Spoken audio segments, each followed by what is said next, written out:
Hello and welcome to my very first YouTube video. You're listening in on the world's greatest psychologist, according to my kids. And I want to say a big hello to all the fans in America, China, Europe that I wish I had, and all around the world, of course. And so we're going to kick off with 5 things that you need to consider if you want to beat stress. Okay, first step in managing your stress: walking. Walk. Just get out and walk.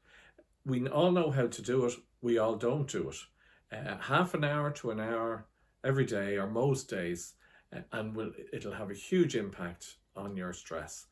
Now, there's lots of excuses. It's too hot, it's too cold, Judge Judy's starting, you're too full, you're too hungry, the dog won't go with you. There's any number of excuses why we would put off our walking, but it has been shown if we can get out and walk for half an hour to an hour, most days, it'll have a huge impact on our stress in a positive way. Step 2, talk.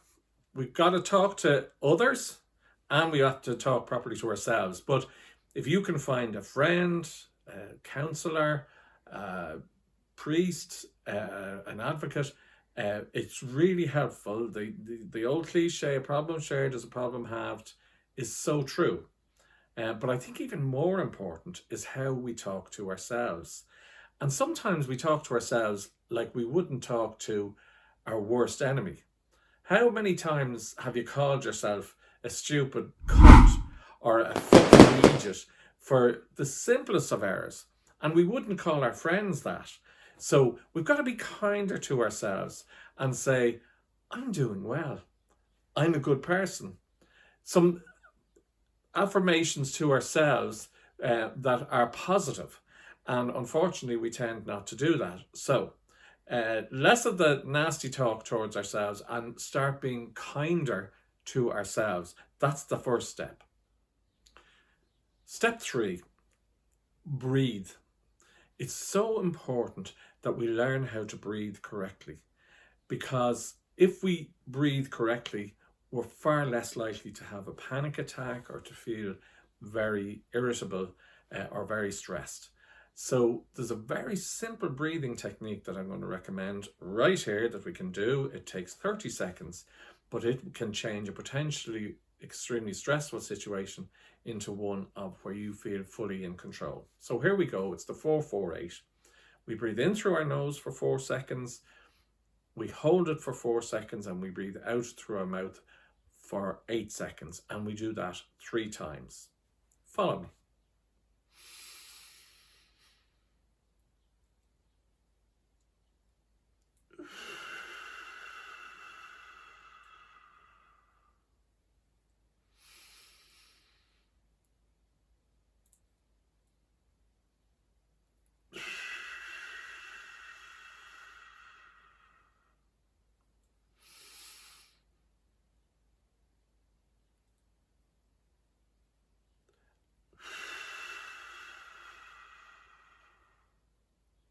That's simple.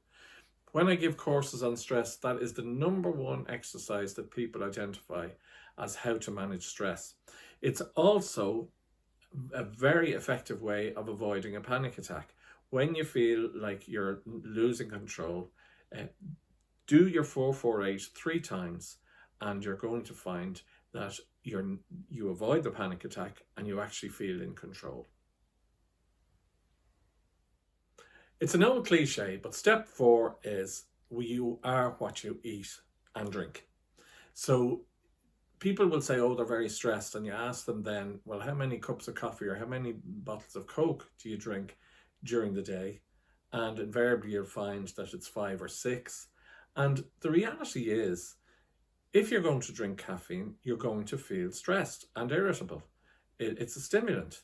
So what we've got to do is drink a lot more water, and then we're going to be far less likely to feel stressed.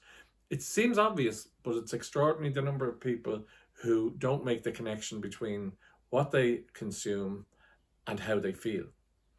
Similarly, a very effective way, and there's lots of people on YouTube will give you much more information on this, to manage what we eat, is intermittent fasting and fasting itself.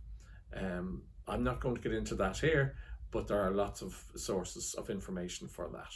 So what we consume has a huge impact on our levels of stress. Okay, our final step for this video is to remember this: 95% of what we worry about never happens.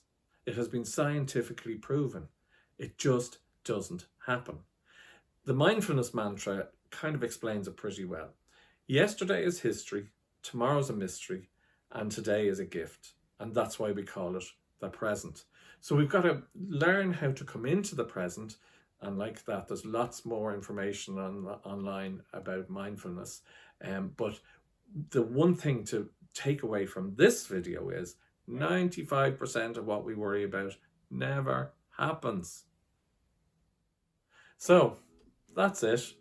If you've made it this far, many thanks. And I look forward to you tuning in again when we'll be talking about lots of different topics related to looking after ourselves and psychology in general. Cheers.